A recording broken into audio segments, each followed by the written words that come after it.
Coming to you live from downtown Detroit, this is Benzinga's PreMarket Prep. With your host, Joel Elconin. This is a volatile puppy here, isn't it? And Dennis Dick. I'm bidding a penny. I will buy the stock for a penny.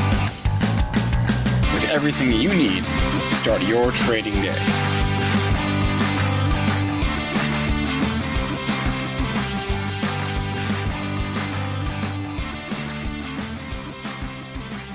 Good morning, everybody. Welcome to this Thursday edition of Benzinga's Pre-Market Prep. Spencer Israel, Joel Elconin, and Dennis Dick with you this morning. I, for one, did not get a lot of sleep last night, and I'm running on nothing but coffee and energy, and I am fired up today. We've got the hurricane trade. We've got the sports trade, or lack thereof. Abbott Labs is on fire thanks to their headline from last night. We've got earnings to discuss. Abercrombie & Fitch made money. How did they make money last quarter? I don't know. We'll talk about all of this and more. Our guest today is Craig Johnson. He is the managing director and technical market strategist at Piper Sandler. He will join us at 8:35. He was bullish on our show in April, bullish on our show in May. He was right. We'll get him on here today and see where he stands now. Smash that like button. I was told that I'm not a true YouTuber unless I say smash the like button. So I'm saying it now. Smash that like button. Thank you to everyone who does that. And now I will throw it to Joel. And Joel, update us on what is happening here in the overnight trading session in the S&P futures. Joel. I'm so excited for today's show. Okay. I just, based on the pre-market show, that was our best pre-market show ever. And the excitement and the ideas flowing today. I mean, if you are not listening to the show, I'm going to even have to tweet this out in a minute. We got a lot to cover, folks. Potential double top. How many times have you heard me say that? SPW's got up to 80.50, 81 yesterday. We got to 80.5, and I will share my chart to illustrate this for you. And then we sold off a little bit. Your pre-market low comes in at 68.50. That's really no big deal. I'm not looking for any downside in the market until we get below 34.65.75. Story's the same in crude, $43. It just doesn't want to get away from 43. Traded 43.08, 43.50 high, nothing going on there. Gold could not follow through on that rally from yesterday. It was up over $30, down $4 today. So it looks like we have a little bit of a trading range developing in gold. Silver, that's down, not much though. Just 3.4 cents or 3 cents called at 27.57. Bitcoin right in the middle of the 11,000 to 12,000 range. Not much to talk about there. Triple D, did you have a busy night last night? So busy. Where do you want to go? Because here's the catalyst for today. You got a hurricane trade still going on. You've got the sports boycott here where you've got a lot of DraftKings, PENN all getting hit, obviously, with the cancellation of the NBA games and the MLB games last night. And then you've got this continued tech run here. I mean, the cloud stocks yesterday were just melting up. I mean, we even talked CRM and it was 250, and I was like, you know what's kind of market, it's probably going to continue. I did not see it tacking on another 30 points almost, CRM. So unbelievable moves there too. Where do you want to start? I'm going to let Mr. Israel fired up when I came on. I'm going to let him start. Don't forget, we've got this Abbott Labs headline from last night. Abbott Labs. Up production for their Jackson Hole. Yeah, their $5 15-minute COVID test that got the fast track emergency use authorization from the FDA last night. So a lot of headlines. Let's start with the hurricane trade here. Sure. Hurricane trade is on today. Generac, Home Depot, Lowe's, the three stocks that we tend to group together as far as this trade. I did see that the storm was downgraded to a category 2 this morning. Hurricane Laura, but named after your wife, Dennis. I know. It's going to be a look out. Laura's coming after you. No comment. She comes after me all the time here, but a lot of damage here. About 100 million people without power in Texas and Louisiana. Storm obviously made landfall last night. So Generac, Lowe's, Home Depot in focus this morning as that storm sort of makes its way through the Gulf. I bought all three of those stocks yesterday for the swing trading portfolio: Home Depot, Lowe's, and GNRC. I've sold them all. Why have I already sold? Because typically on the day it makes landfall, the trade tends to reverse. So I was able to make money. Obviously, there were good trades on all of them. They ran up. I sold them last night. And then I was able to get out of some GNRC even this morning, and I actually went short it this morning because somebody got really excited and bid it all the way up to 195. So it's already down at 193. I'm fully out, so I can fully talk about the trades here. If you're coming in now, again, I think you're late to the party because I've traded this hurricane trade for 20 years. It's like clockwork. You buy Home Depot, Lowe's, GNRC. There's a few other smaller ones you can play with too. A couple days before the hurricane hits, hurricane night when it's coming in, usually the stocks will get bid up that night. Sometimes the next morning there's some follow through, but then usually after the open, the trade tends to start to come off. So I don't know. It's obviously dependent on how much damage there is, and have we got any reports on how much damage there is here, or is it too early yet? Yeah, I mean, like I said, a 500,000 people we don't have power. And that's why GNRC is bid up here again. But remember, GNRC ran up $5 yesterday in anticipation that there was probably going to be some power loss here. So some of this baked in. It ran at 195. I don't think it's getting back to 195. And to be honest, I wouldn't be surprised if the trade turned red. It's bid 192.5 right now. And anything, these things can, it's funny. You've got a different group of investors that haven't been here before. You got the Robinhood traders, even like Kramer was talking about it yesterday. And, they can drive price. And, you get the story. If it gets talked about in the media a lot, maybe it's going to do some funny things. But I can tell you from a historical perspective, you want to own these stocks before the hurricane makes landfall. Once it makes landfall, the trade tends to come off. I don't know if it's going to follow that story here today, but that's why I've sold them all, because I know, from the quantitative look and looking back at my statistics, that it doesn't pay to own these after the hurricane makes landfall, which it did last night. And also, anyone in our chat, if you're in the area, I see we have someone from Baton Rouge. If you're in the area, let us know. Be safe, yeah. Be safe. I hope you're safe, and on all your loved ones, and let us know how it is, because I see things on Twitter like everyone else, but it's not the same as being there. So I hope everyone's safe, and I hope the damage isn't as bad as some projections made it out to be. At least it only hit as a 4. They were worried it was going to hit as a 5. So I guess that's some good news. Obviously, with that many people out of power, and obviously they know there's going to be some flooding and some damage. You just hope lives aren't lost. The main thing, like, you can rebuild buildings, you can rebuild infrastructure, you cannot rebuild lives. So that's what we hope, is that everybody stayed safe, and the loss of life will be limited. So, and also, if you want to talk the other stocks, because we talked GNRC, Home Depot, Lowe's, you can look the other way, and the insurers sometimes get smacked on it. We saw that happening a little bit yesterday. AIG had a little bit of a rough day. You have reinsurers that can sometimes take a direct hit. Or AIG, that's an ugly looking chart.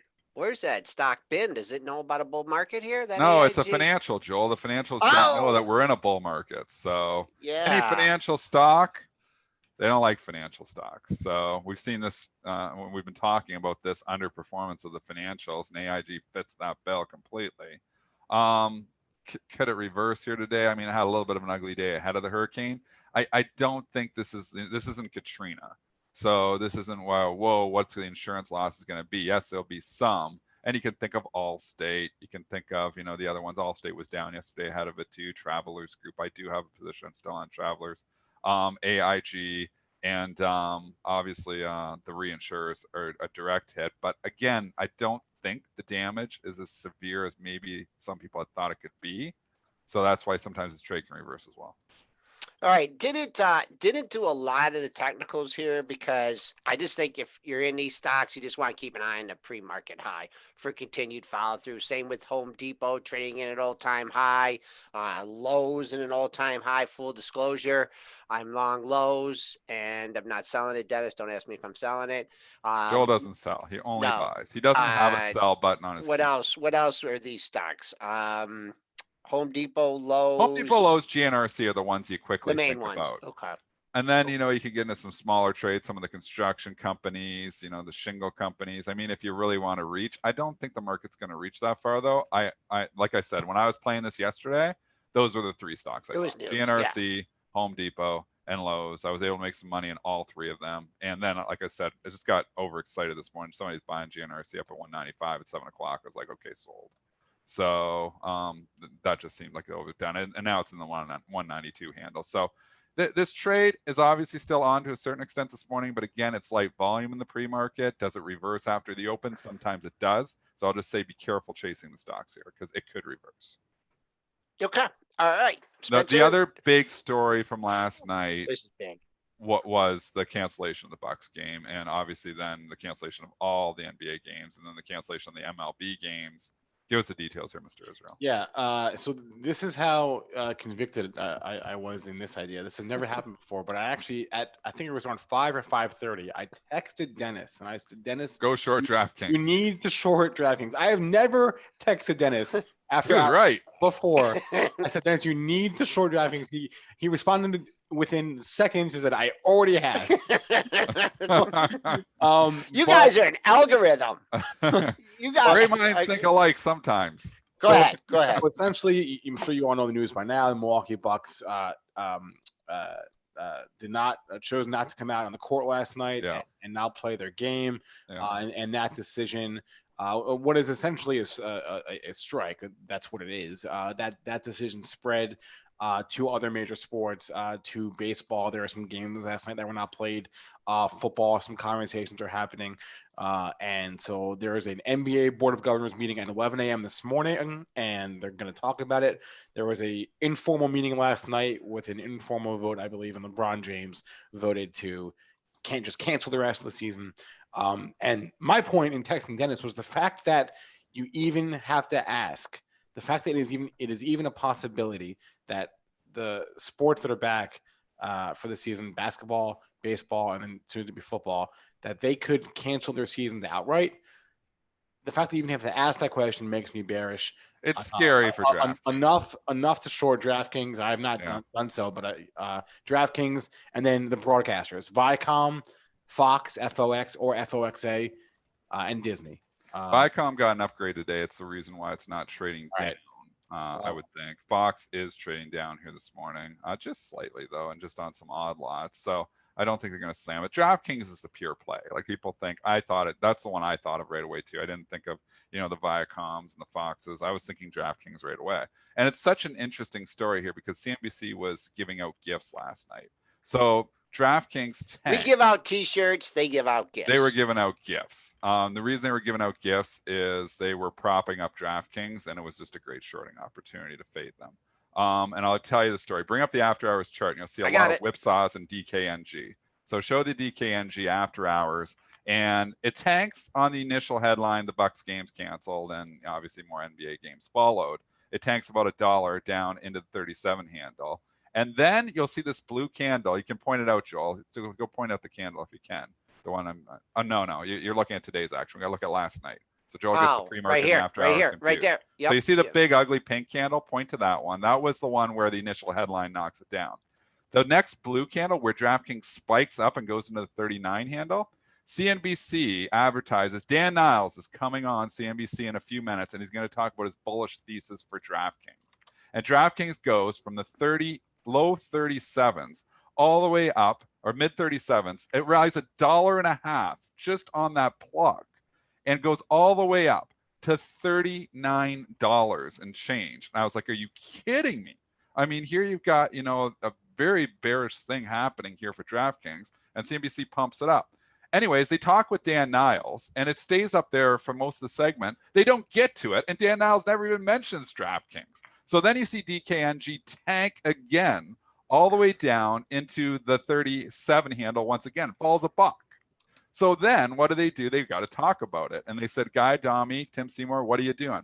Guy Adami says, I would buy DraftKings. Tim Seymour says, I would buy DraftKings. And DraftKings goes all the way back up to the high 38s. I was like, are you kidding me? They're giving you it again. So I short DraftKings into that because why in the hell is DraftKings going to be up tomorrow with all this bad news? So it goes all the way up to 38.85, and it was a gift. I shorted at 38.80, and me, I covered too soon. I went back down to low 37 or 38s, and I was like, okay, I'll take the money and run. So I've covered it already. Obviously, I should have held like Mr. Israel advised me, but I enter the trades always well. I exit too soon again. So you had 2 CNBC pumps that got this stock back above even on this news, and that we know is going to be bearish for the stock tomorrow.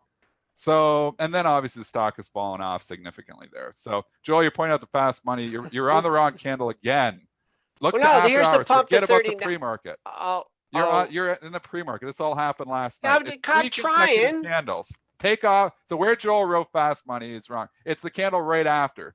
So this all happened within an hour and a half. So you're looking at 4 consecutive candles. You can see the action. Okay. So actually, fast money, it's the next blue candle. So the 2 blue candles from last night were 2 CNBC pumps. CNBC pump, the first one you have labeled correctly, it's the next blue candle. So you see purple, that next blue one, that's the Tim Seymour Guy-Adami pump. Okay. And they pumped it up. And obviously, if you're buying on that pump, we love you, Tim Seymour. You come on our show, we love you. I think you were too early on that buy recommendation, though. So, and that's why I faded it. So comes down, and obviously it's down significantly now. So that's the story from last night. You can get gifts sometimes on CNBC. The best gift I ever got, if you want to talk about CNBC gifts. I know what you're going to say. Okay, is when that guy that had the oil tankers was on.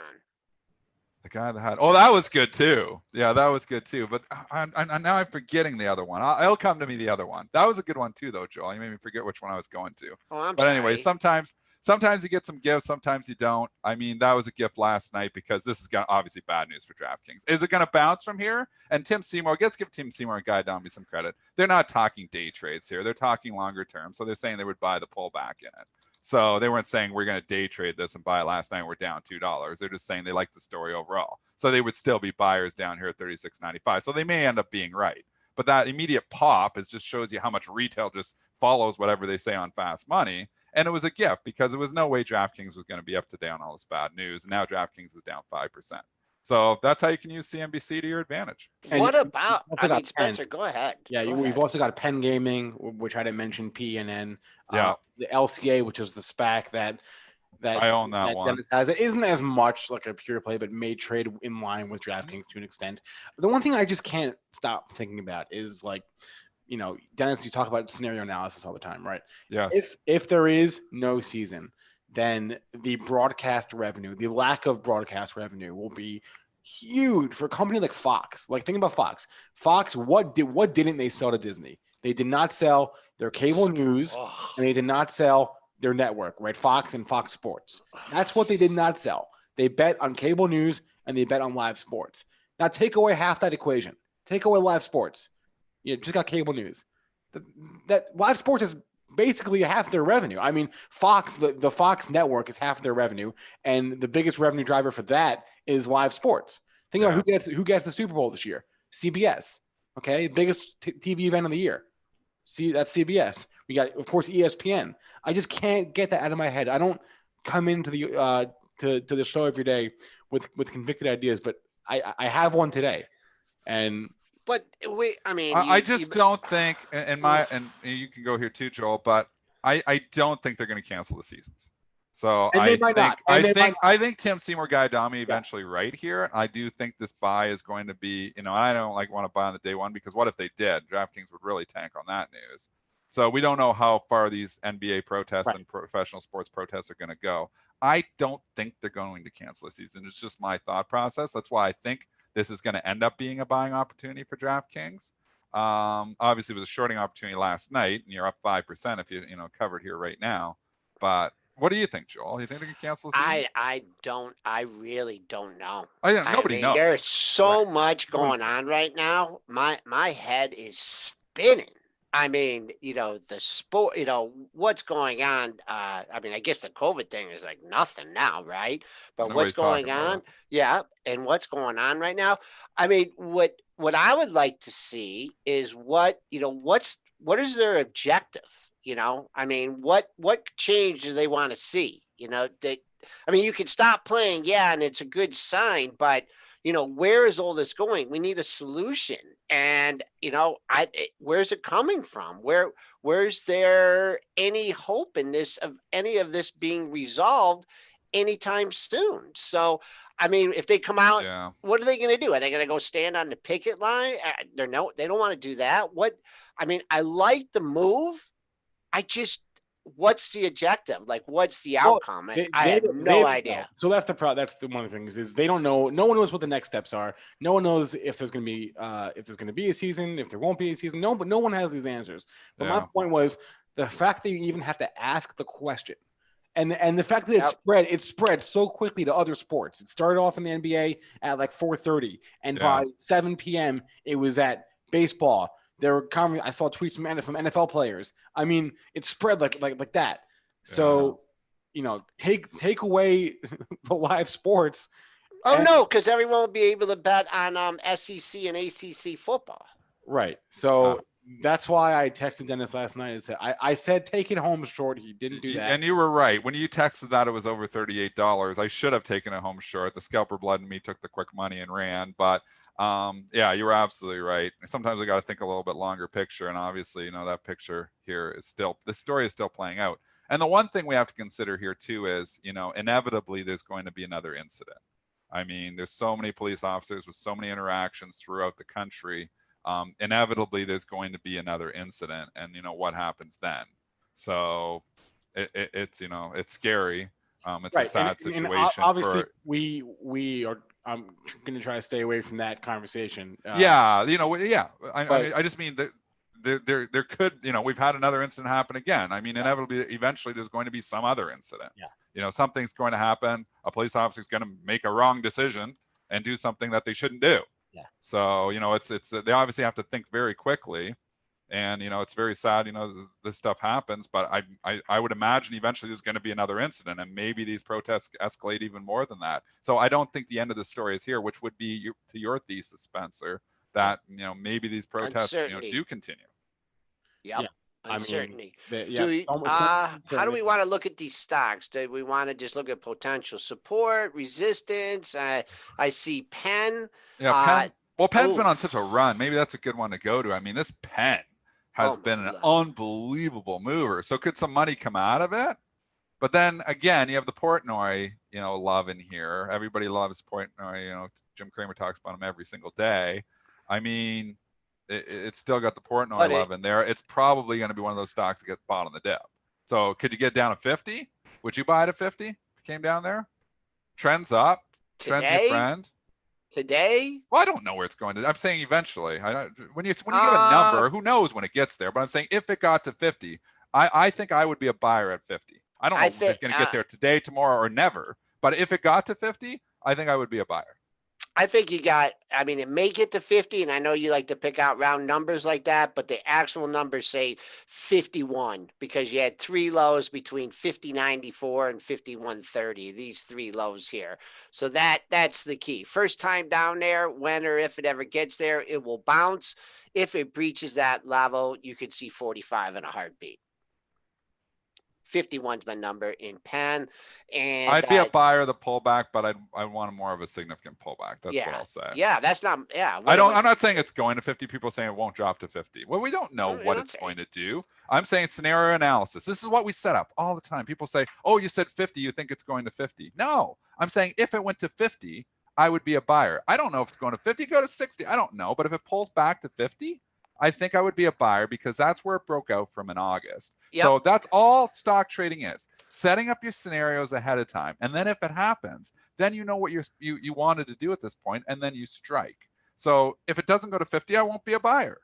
So I'll never make a trade. I won't lose any money because I'm not shorting it here. I mean, maybe I would have shorted it last night if I would have been thinking like Spencer Israel and been making $1.50 this morning. But it comes back to 50.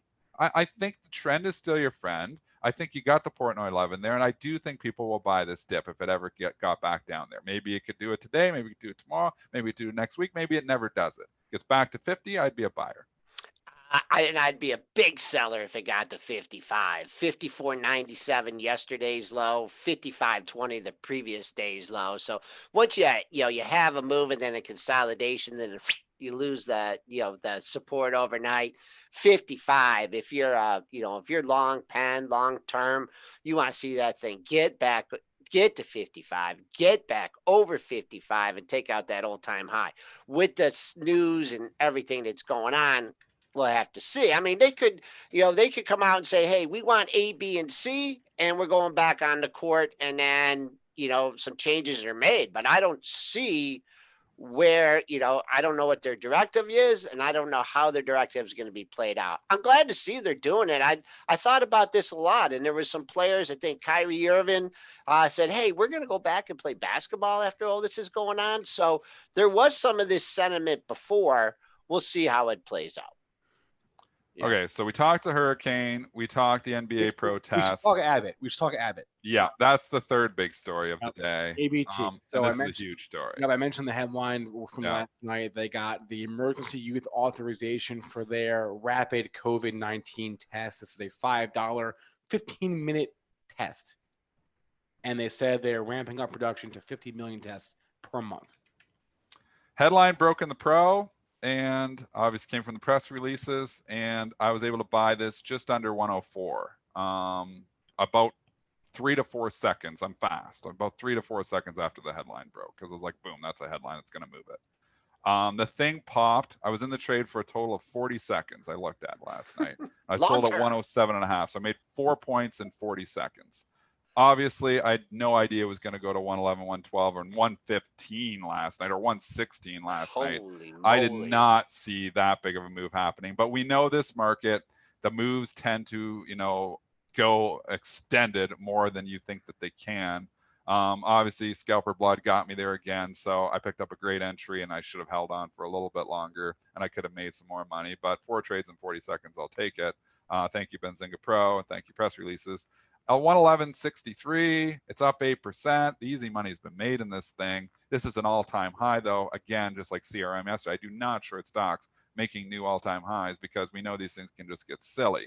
With that being said, if I was long this thing, which I was quickly, I'd be a seller. Oh boy, this thing, yesterday when I looked at that CMN chart and I said, oh, someone really wants to own this at like 245 and they're not moving. And, I was hoping to get down to that level, and then boom, I didn't even see that. I think 250 was the low, and they laughed at my 245 bid. But this chart is just setting up so beautiful here. If it got to 116 today, which I don't think it will, I'd have the palms out, man. That is such a move. It will not get to 116 today. I don't even think it might not even get over 114. This is a thick stock. A lot of people are coming in to sell this. On the downside, hold 110. If you are so inclined to buy a thick, heavily traded stock on a big move like this, 110 is support for right now. I want to have anything to do on the downside. For some reason, I look at this chart and I'm like, see this thing at like 106, 107 today. Holding on, having a nice day. But boy, oh boy, this is like a monthly move in Abbott, and it's happened overnight. So that's. But we've seen, what the difference though? Like you think Gilead, you think Novavax, you think some of these that pop on the news. The difference is when Abbott Labs has announced these tests before, it actually has held on to the gains in a lot of cases. So I'm not shorting the stock for that reason. I think if this was Gilead, I'd actually try to short the stock. If this was remdesivir, data is good, and Gilead's up 70%, I'd probably short it. This is a stock making new all-time highs, a stock that's loved. This test is going to be a game changer. I mean, saliva test, right, Spencer? Yeah, I mean, just imagine the game changer, the ramifications of you want to get on this plane. Okay, here's a test. Here's a test. Go I don't have to shove this Q-tip into your brain. Yeah, it's so much better. And go stand over there in the corner for 15 minutes and then come back. I mean, that's pretty much it. Like, convenience, right? So, game changer. I think so too. I don't think you're getting back to 106, 107. I think if I pull back to 106 or 107, I may be a buyer even of it. Getting back to stock that I sold last night at 107 because I sold too early. But just taking the time to think about it. And obviously last night, you're reacting. That's a good headline. And then you're taking the quick money. And then, you're looking at back in hindsight. You're like, yeah, that's a really good headline, and you didn't price it enough. But, you're trying to react in, seconds here as a trader. And I analyze it now and I look at it now and I see, yeah, you know what? Maybe it does make sense that this is up $8 because this is a game changer. This is going to be a test that's going to be mass produced. everywhere, obviously. And, you know, this is implications for so many things. Like you said, going to a stadium, okay, they can do saliva tests. I mean, maybe this is the way we get our lives back to a certain extent too. So this is a game changer. And I would be a buyer if it pulled back down in the 107, 108 area. I don't know if I'm buying up at a 111 because I hate chasing, but this could be one that could continue too. It was 116 last night. Just going back to the whole sports thing, could this be another boon for horse racing? Oh, Churchill Downs, CHD. Yeah, I remember I had some bearish thoughts on that before, but now I'm looking at this thing. This is all new to an all-time high. I mean, the horses can't protest, right? They're not. What are they going to do? They're not, not come out of their stall. So well, the jockeys can. The jockeys. We don't need them. We don't need them. Self-driving horses. Self-driving horses. We don't need them. I guess you guys are we just got initial jobless claims, and they're good. They're good. I mean, they were okay. I wouldn't say million is good, but what are you going to do? Market's popping. Do economic matters? Do any numbers matter except the big jobs number on the first Friday of the month? That's the one that moves them. I mean, all these other economic numbers just seem to be noise. We move around a couple points, and then we just dust settles. You know, we pop 4 or 5 points on this. They just pull it back anyways, probably. I mean, obviously, the market goes up long run because we know stocks only go higher, according to Portnoy and according to Kramer, at least lately. According to the market. I just think the economic numbers, none of them matter. Like I had a Reuters reporter call me this morning, asked me what I thought about the jobless claims coming up. I was like, I didn't know the jobless claims coming up today because that's how much, you know, I put into economic numbers now. I know the first Friday of the month is a jobs number, and that's a market mover, and all the other economic numbers are just noise. So what did they quote at? What kind of? I don't know. We'll have to see. We'll look later and see if I get quoted on that. It's like Dennis doesn't care about economic numbers. Do you think the traders are looking here and analyzing the economic reports and trying to decide if we're going to buy or sell? Nah, hell no, they're not. They're welcome to 20 years ago. There's economic numbers. The economy is so disconnected from the market that it doesn't matter anyways. And you know what? I also said to the reporter this morning, I was like, they find the silver lining in everything. Even if the jobless claims are bad, they'll find a reason to buy them anyways. That's the way this market is. It wants to go higher. It will find the silver lining to take us higher anyway. So if you want to give us the jobless numbers, give us the jobless numbers, but I'll tell you they're meaningless. All right. Well, it's funny because we never discussed them ever until March when we all of a sudden discussed every economic data point because they were mattered for a few weeks. Yeah, it mattered. Because the economy, because the jobless numbers were here hitting historical highs. Exactly. You're right. All right. 8:33, 2 minutes before we're going to bring on Craig Johnson. Let's just do real quick. Let's just do Dollar Tree and Dollar General together here. They're both reporting earnings. Same story as usual in terms of how the stocks move. They both beat, and Dollar General also juiced up their buyback by $2 billion. But a beat for both companies here this morning. DG is, of course, the one that the market favors for whatever. Why is that? Dollar General is so loved and Dollar Tree is so hated because when you look at the performance of these stocks over the last 2 years, 2019, $100 Dollar General. Now it's $200. Dollar Tree in 2019, $100. Now, it's $100, $98. So in the last 2 years, Dollar Tree is flat. And Dollar General has doubled. I guess, you know what it must be is that Dollar General's in all these small towns, right, Joel? Like you go to these small towns, it's like the main grocery store because they do grocery. Is it the Family Dollar purchase that really, made the difference here? Is that what it was? Maybe. Because I see the Dollar General just always outperforms. Even when you get a beat, they sell the Dollar Tree, but they buy the Dollar General. So anyways, Dollar General continues to be, and we know the leaders continue to lead in this market. The laggards continue to lag. So you could say, Dollar Tree is eventually going to have a catch-up trade, but people have been saying that for 2 years and it hasn't worked. The catch-up trade just sucks. Looking at that, 98. Boy, you found a buyer just under 98. You're at 98.85. I don't know if they're done yet. Under 98, this thing like almost never holds its pre-market levels. So if you're looking at something below 98, I see 2, 3, 4 lows around 96. So that's what I'd be looking on the upside. if anyone picks this up 96, 97, 98, then they see it triple digits. I think they'll let it go just for shorter term trades. And then for DG, Dollar General, The loved one, the loved child. It made that new all time high by a wide margin. It wasn't. I guess it was really 14.89. loved on the initial number. Yeah. Yep. Now it's only somewhat loved. Yep. To 214.89, and then if it pulls back, I don't know if it's going to pull back to the top. But yes, I doubt that. Who knows? These things are probably the movers of movers.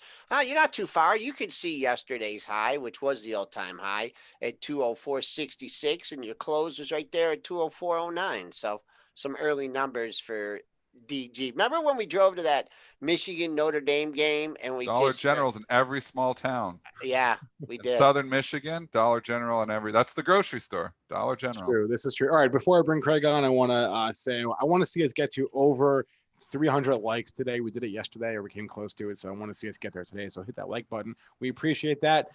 So our next guest now, I'll bring him on now, Craig Johnson. He's the managing director at Piper Sandler. He came on our show twice, once in April, once in May. He was bullish both times, made a pretty compelling argument, and correct. Wouldn't you know it, he was right. Craig, good morning. I got my notebook out, Craig. I got my notebook out. Okay. Sounds good. Right, I'm going on mute right now. Good morning, everyone. How are you? Good morning, Craig.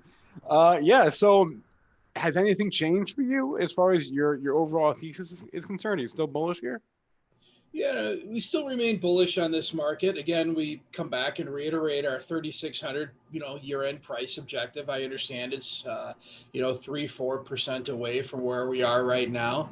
But I'll tell you, I think that's going to be kind of the low number for the year. I see upside to that 3,600 number when I go back through and I look at, the models that we've looked at for years, kind of our bottoms-up models on the market.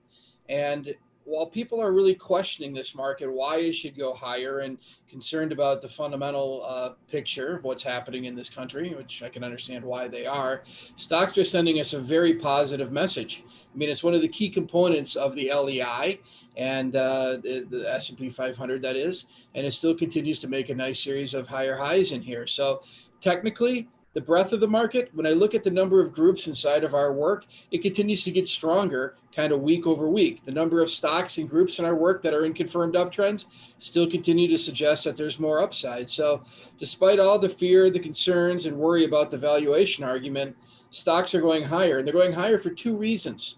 Number one, it's TINA. Where else are you going to put your money to work in the world right now? It's certainly not going to be in Europe. It's dominated by banks and industrials, and just got off a call earlier from clients over there this morning, and they want to be in the U.S. where the growth is at. And the second reason is there's been so much fear in this market with what's been happening in the U.S. that there's around $4 trillion in cash sitting in money market funds. That's up 2x from where you were in July of 2018. Wow. And with the market now making new highs, people have remorse that they have not been invested in this market, and now they're going to put their money to work. So I think they're late, but they're still going to do it. Is the bottom line that all-time highs just generally beget more all-time highs? The best way to remove fear, remove concerns, and those things, guys like Ralph Acapora would tell you, it's new highs. And I agree. The veterans will tell you new highs clear a lot of the psychology and a lot of the worry out of things when you make the new highs. And that's exactly what we're doing. Now, to be clear, the Russell has not made a new high. The NASDAQ, you're up 20-some% year to date, but the Russell is lagging. And the Russell is lagging because it's dominated by financials. And the financials right now are struggling because we're not seeing any sort of movement in the long end of the curve. And your 2 to 10 spread, or the net interest margin for these banks, still remains fairly narrow. And when that starts to improve and the financials engage, that's when you're going to see this market start to rotate from growth to value to a degree, and you'll start to see the Russell work and the financials work. I can understand why people are concerned, especially around tech here, because if you think about the technology and what's led the way, it was the best performing area of the market for the last decade, more or less. So it outperformed leading into a crisis. It outperformed in the crisis, and now it's outperforming as we are hopefully coming out of the crisis. And I don't know if that's ever happened before, where the same area of the market has just outperformed before, during, and after a crisis. Right, so you can understand the trepidation for tech, right? I understand that to a degree, but if you think about where the growth and innovation is taking place, it's really in technology. It's also in biotech. And if you take Apple as an example, I actually created a chart, and I'm happy to share it with you guys. Oh, You can please. send it out to people. Let's go. Yeah. Let me see if I can fire that up. Give me 1 second. And I guess what I would say is when I go back and I look at what the technology leader is, and can I share my desktop with you guys? Yeah, yes, yeah, you can. Yep, you can click that share screen Share button, screen. and you can share whatever desktop or program you have open. So take a look at this chart right here. Can you see that on the screen? Yes, I can. There was a little company back in the 1920s called Radio Corporation of America. And by the way, let me just give all of your listeners a shout out to a gentleman by the name of Ron Grease. He runs a place called the Chart Store. He created this chart for me. He's a great friend of mine and a terrific technician. I call him the Chartmeister. And we went back, and actually he went back to the 1920s to 1940s. And he created a chart of RCA. And I said, Ron, can you overlay a current chart base 100 with Apple? And we know that back there in the 1920s, that was the technology leadership company of the day. And if we lay these things base 100 on top of each other, I would tell you that Apple is not done. We're not at some sort of extreme the way you were with Radio Corp of America with Apple today. And you look at this and you look at a point and figure chart, you could see Apple at about a $700 to $72 sort of price objective on a point and figure chart. And again, I got to tell you guys, everybody looked at Apple at a 1 trillion market cap and said it was inconceivable that it could get to a 2 trillion market cap. I look at what history says and what Apple's doing today. I would tell you that I would not rule out this being a 4 trillion market cap before it's all said and done. Okay. Well, I mean, I don't think anyone could have seen Apple going from 1 to 2 trillion in a matter of months. Yeah.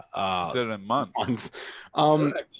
Craig, but just like going short term here, though, like how do you think about how Apple and Tesla and have behaved as they head into what is essentially an administrative event, the stock split, right?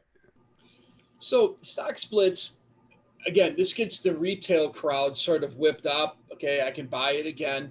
But at the end of the day, anybody that's been in this business for a while is going to look at this and say, a stock split is immaterial. Okay. All we've done is divide out the shares, divide out the earnings. There is no economic value for having a stock split, and seeing some of these stocks move up the way they have on a stock split announcement really doesn't make any sort of sense. You know, putting on my CMT hat or my CFA hat, I think it's just going to be sort of a short-term excitement, and you'll eventually see that faded. But you'd be a buyer, it sounds like, of any pullback in Apple that you got. If this split trade comes off, it sounds like you're still going to stay on the bull train with Apple. Correct. And we bought Apple originally back in the fall of 2018. And one of the things that I have a hard rule on is if we own something in our model portfolio for Piper Sandler and it doubles and it goes to 4%, I have to cut it in half. Well, I've had to do that in the last few weeks. But yes, I would still be a buyer. I still own a position in it. And I still think that the 5G handset rollout, when it comes, I think is going to be an amazing technological advance. And I think a lot of people are going to be upgrading their handsets at that point in time. But after that, let's see where this thing goes. I'll be curious to see what their next level of innovation is coming. And after that rollout, maybe 12 months from now, maybe we're looking at RCA type sort of extremes. We'll see. Craig, that's an interesting rule, and I just want to go further into that. I know Kramer is always one that says that as well. Stock doubles, take half your money out, and you're playing with completely with the house's money. Is that kind of the idea behind it, or why do you have that hard rule when a stock doubles, sell half? So when we're running a portfolio, I want to have a diversified portfolio. And if I start seeing stocks become 5, 6, 7%, I don't really create the diversification that I should be creating. If I'm picking the right stocks, and the stocks that are relatively outperforming. I can still outperform, but not take on as much risk by having a single stock position of 5, 6, 7-ish type percent. That's the rationale for it, and it provides a bit of a discipline for us.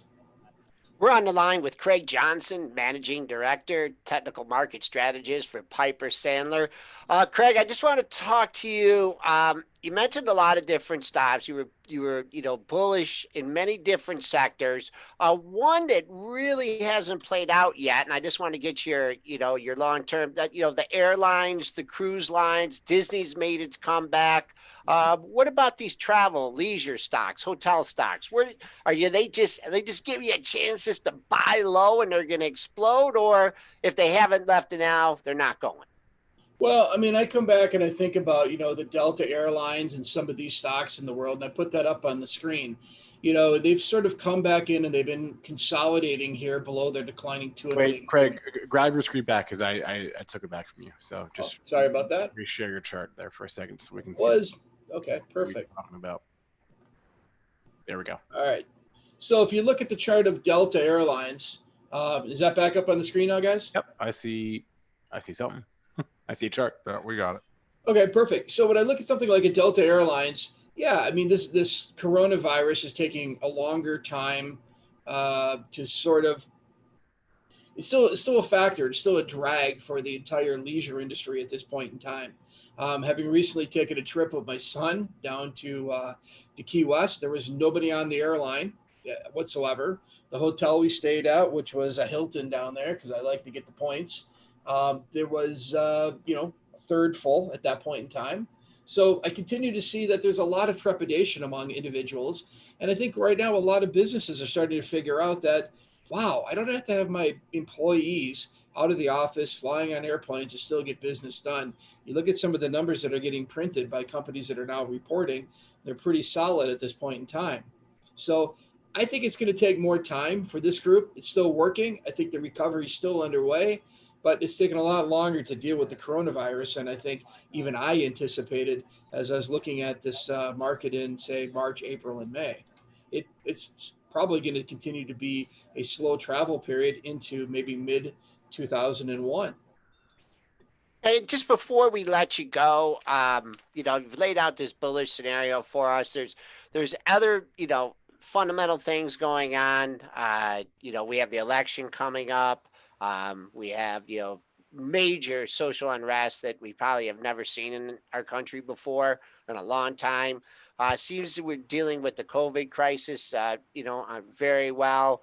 Now there's the threat of perhaps sports being canceled. Does that, throwing out all the charts that you look at, does any one of those four things alter your fundamental outlook on the market? Well, first off, throwing sports out and seeing the NBA shut down, I guess I'm not going to shed a tear over that. I mean, me personally. So be it. If you're going to see, baseball continue to play out the way it is, I'm glad they're playing and those kind of things. But from my perspective, that's not going to alter my fundamental perspective on this market because I'm looking at charts, I'm looking at prices. Now, you mentioned the election, okay? And I put up on the screen if you guys can see this, but if I take it's a little small. Can you blow it up? Can you zoom in? I'll see if I can make it a little bit bigger for you. How's that? Yeah, perfect. Yeah, a little better. Okay, so what this is we've had a model where we kind of look back, or I should say a historical analysis more so than a model. But when the Dow Jones Industrial Average is positive through August, September, and October, right ahead of the election, 80% of the time, the incumbent president, or incumbent party, I should say, is reelected. 80% of the time. Republican, Democrat, whatever. So I'm not picking sides here for either way, but if I want to shut off the media and I want to shut off the news and all these slanted perspectives on these things and just look at something that has at an 80% accuracy level, this would be it. And right now, with the Dow up between 6 and 7% so far through August, and we got 2 months left to go, it would suggest that the current administration is going to get voted back into office regardless of what the polls have to say right now. And then, by the way, living in Minneapolis, I think there's a lot of people that are sort of quietly sort of frustrated with some of the policies here in Minneapolis when there was a 500-person riot last night outside of our building. I think they're going to be looking at an election that could be looking like 1968, and the population sort of votes for security. Silent majority then. All right. Craig Johnson is the managing director and technical market strategist at Piper Sandler, giving us some good insight as always. Craig, we appreciate your time and we appreciate your charts and stay safe and good luck. Thank you. Have a great day. Thanks, Greg. Great Right. analysis. Great stuff as always from Craig. We've got 10 minutes. I want to get to some tickers from the chat. If you have anything on your radar, drop them in. We will try our best to get to all of them. I'll just kick things off with one here. Abercrombie and Fitch, A&F. Dennis, this would seem to be like a classic sell the rip opportunity. They had earnings this morning. They, by some miracle, made money last quarter. Earnings per share of 23 cents versus an estimate that they would lose 83 cents per share. Sales of almost $700 million, which will also beat. So I don't know about A&F here, but it seemed to be like a sell the rip. I don't know if it is because I'm scared. There is some retail anomalies where going on right now where they have actually come out with decent numbers. I mean, you also have the potential for a short squeeze in here because I believe the A&F short interest is quite high. It's over 20%, I believe. Yes, it was decent numbers. They've pulled back from the highs. They had the whipsaw move up over 13, which was probably overdone. But now you're finding some stabilization in this 12 area. I'd be cautious just thinking this is going to give it all back because these were pretty good numbers from expectations that were not good. So could this pull an L Brands? I haven't understood the L Brands move here for the last 2 months. But you can't argue with it, Mr. Elconin. We're going to ask your opinion. Because I kind of think this is one that could actually continue the move. Yeah, and it's just been a dog, like that L Brands. And, when it was 8, 9, 10, 11, 12, oh, it can't go to 15. Oh, then it can't go to 20. Oh, then it can't go to 25. So, just moving some money around, maybe people are going to, maybe it'll be a trade, maybe they'll run these things, the way that these other retailers, the way the L Brands has kind of gotten off the mat here. I'm siding with you on this one. You did get up over 13. You dipped under 12. You see that bar right there, 11.80 to 12 looks like potential buy zone. I mean, the top of yesterday's range, if I got to look at that, 11.57. I mean, get a little gap fill. So I don't know. It's just such a momentum market here. What's there to say that, this thing's not going to trade 1 trillion shares and, be up crazy on the day? It can trade some size, and, there is the potential to squeeze them a little bit more. And this was an okay report. So you're going to have fundamental traders that are like, oh, I didn't expect that from Abercrombie and Fitch. Maybe I'm missing something. Maybe I should cover in this short. So I think this hold on to the gains. It's just an opinion. I have no trade in it. Maybe I'm going to try it from the long side at the open. We'll see. But at this point in time, I wouldn't just necessarily think, you sell it. It's pulled back from the highs already. Obviously, if you got out in the spike at 13, good job. But it's consolidating here, and I wouldn't say this necessarily gives it all back. All right, to the chat, I saw someone mention SunPower, SPWR. They are doing a spinoff this morning. That spinoff was announced last fall, I believe. They're spinning off Maxion. And what's the symbol of Maxion? Do we have it? I don't have it in front of me. I should. I apologize. MAX. MAXE. MAXN. I guessed it. Isn't that, I guessed the symbol. I just typed in MAXN first shot and I got Maxion. There we go. So that is why your SunPower looks like it's a massive. I know. I was like, what am I doing to my SunPower? I'm long SunPower. I was like, oh my goodness, I'm down $4. What happened to SunPower? Oh no, it's spun off. So you're actually up $2. Not really. Because the adjusted price, the adjusted close on SPWR, I have, if this is correct, on my platform, I have an adjusted close of $8.91. So it actually is up 22% this morning then after the spinoff. If that adjusted close is correct, I haven't verified that number. And sometimes these platforms can get the adjusted closes messed up. But yeah, so you get a spinoff. So I guess I'm a SunPower owner now and a Maxion owner now. I'll have to check and make sure I get my Maxion shares. Yes, but yeah, so anyways, SunPower has been a good one. I bought this back at $7. This was one that, I like the solar story. I kind of like this story as well. And it's performed. I mean, at this prices, if I consider the Maxion, I'm almost a double from, I'm buying this back in the summer. So, or in the spring actually. So I'm going to hold on to it though. Pass. Okay. With these Thoughts splits, on these Sun Power? adjusted things, I mean, It gets confusing. yeah, To the chat I go. If it is up $2 here this morning and I had on for a trade, I had this on my long-term portfolio. You know me, I'd probably ring the register, but I'm in the long-term, so I'm going to try to hold. All right, FLIR, FLIR Systems. Dog of dogs. I own this stock in my long-term portfolio. It has been just awful. I'm in from like 40 or 41. Every time it bounces, just finds more sellers. I don't see any reason to get excited about this. Talking against my buck, I should just cut the loss on this one and move on. It's down 70 cents here on 200 That's all shares. Yeah, it's not really down. That's just an odd lot. That's it had an okay candle yesterday, but stock has just been. I mean, don't throw it out. Yeah, Dennis. Don't throw it out here. Where is my out on this thing? I don't know. Where should I get out of this and finally say it's the pretty FLIR close. Systems trade is over? I mean, I'm just trying to help you out here. Come on, Trent. Come on. Oh, I just thought eventually it would get hot because this is the infrared, cameras that we're going to use to get into sporting events and stuff. I mean, they do all that stuff.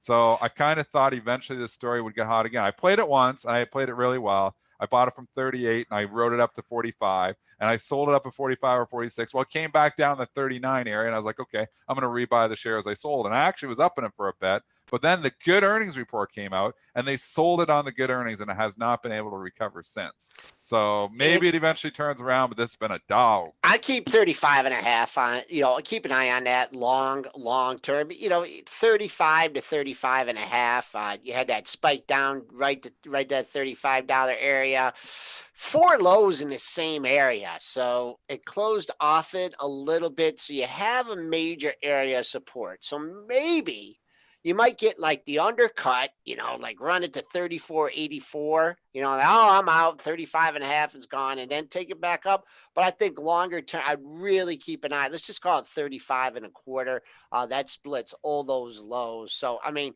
it's trying to form support here. I mean, look what it did here. It had 4 lows in the same area and then had to move up. So it's trying to find support. I'll leave it at that. Chat reminding us we have neglected to mention the fact that Jerome Powell was speaking at 9:10 Eastern time this morning. It'll be a good time to be away from the screen. Jackson Hole event. Do either of you have I doubt either of you have an opinion. What's he gonna say? I mean, it's the same story. We know the Fed's got the market. So the one concern I guess is the market's at all-time high. So can he get a little more conservative? On defending the market here, but we know, I mean, this is the whole thing. The market's got the Fed put in its back pocket. The market goes to tank. We know the Fed's going to back up the market. So that's why, money managers continue to flood into stocks and the risk assets because they're like, heads I win, tails I win. If the market starts to go down, well, the Fed's is going to come out, defend the market anyways and drive it higher. So it's so tough to be bearish, especially when stocks are making new all-time highs. Could, something he say spook the market short term? Could we get a little pullback? It's possible. Yeah. It's possible. But at the same time, any type of significant pullback gets bought because we know the Fed will have the markets back. Yeah, I mean, these days are tough. He said something. And also, did he do when was this? This was a month and a half, 2 months ago. He said something on one day that was like, oh, boy, we're in trouble. And then he goes on 60 Minutes. And he does a 360. So, it's Fed speak, stay with your trading plan. And days like this, there's going to be spikes up and down. The only thing you need to worry about or not worry about or think about is the high in the S&P from yesterday was 81. We went to 80.50 today. If there's ever a turn on the upside or downsides, sometimes they matriculate from a double bottom or a double top. I am not calling this a double top until, unless that high holds up for today. Could he, talk inflation? I mean, inflation's a concern for this market too. There's no doubt that eventually, with as much money that's been printed, eventually inflation is going to start to become an issue. How does the Fed fight inflation? That's a whole nother can of worms because they know you start raising interest rates, it starts to cripple the economy. So it is going to be, the issue going forward. There will be inflation eventually coming. I believe there already is inflation already coming. I mean, I can see the housing, my build price, because I'm trying to build a house, and then the quote is so much higher because lumber is up so much. I mean, there is already stuff that is obviously getting inflated. Is your loaf of bread higher than it was yesterday? Maybe not, but inflation eventually I think does become an issue, but I don't think that issue is today. All right, I'm seeing all these tickers in our chat, and I'm writing them down so that Joel and I will cover them at the 340 broadcast, which again you can find on our YouTube channel, same place, youtube.com/Benzinga TV. You can catch the full archives of our show on YouTube or on any podcast platform that you use. So that's iTunes, Spotify, Google, SoundCloud, Stitcher, TuneIn. I think I got all of them. In the description of our video is also a link to our Shopify store and upcoming Benzinga events and to Benzinga Pro. So check those out. We are almost at 300 likes. It would make my day if we got there. Joel, like it, for crying out loud. Like it. I want to thank our guest today, Peer Craig pressure. Johnson. Thanks to all of you in our chats, all three of them. There's the YouTube chat, there's the Benzinga Pro chat, and there's the pre-market chat as well on benzinga.com/premarket-prep. Please remember, all the information from our show is meant to be used as, hey, we got to 300, meant to be used as informational purposes, not for investing or trading advice. That's it for us, I think. So we talked Hurricane, we talk sports trade, we talk Abbott, Dollar Tree, Dollar General. I think that was a pretty. We even talked Powell. We even talked about Look at that. All right, everyone, have a great rest of your day. Joel and I will be back at 3:40 p.m. Have a good one.